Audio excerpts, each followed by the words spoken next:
نحمده ونصلي على رسوله الكريم اما بعد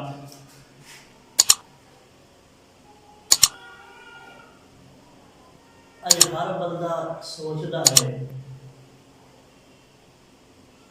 اور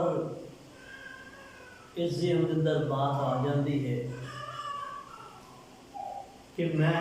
اللہ دے نال بڑی محبت کرنا، میں اللہ دے بڑے قریب ہاں اور میں بڑی عبادت کرنا۔ میرے بھائیوں، میری بہنوں، اگر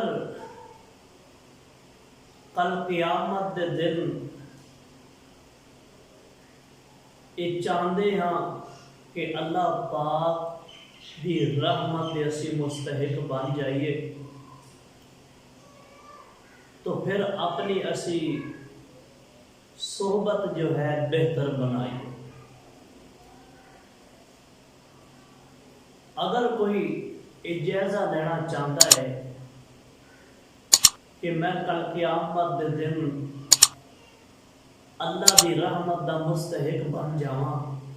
تو اپنی صحبت تو وہ جائزہ لا سکتا ہے، کیونکہ اللہ دے نبی صلی اللہ علیہ وسلم نے فرمایا کہ دنیا دے اندر جس دے نال محبت کردا ہوئے گا کل قیامت دے دن اسے دے نال کھڑا ہوئے گا۔ یہ جائزہ اسی دنیا کے اندر لگا، مختلف گروہ نے، ایک عالماں دا گروہ، قاریاں دا گروہ، قریاں دا گروہ، نیکاں دا گروہ، دنیا کے اندر مختلف گروہ نے، اور یہ اسی دنیا کے اندر جائزہ لگا سکتے ہاں کہ کل قیامت دے دن اسی کدے نال کھڑے ہوا،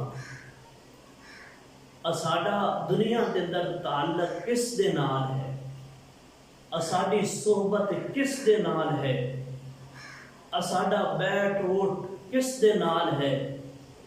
اگر نیکاں دے نال ہے تو کل قیامت دے دن اسی نیکاں دے نال کھڑے ہوں گے۔ اگر ساڈی صحبت بریاں دے نال ہے تو کل قیامت دے دن اسی بریاں دے نال کھڑے ہوں گے۔ اگر نیکاں دے نال ہے تو نیکاں دے نال کھڑے ہوں گے۔ ایک بہترین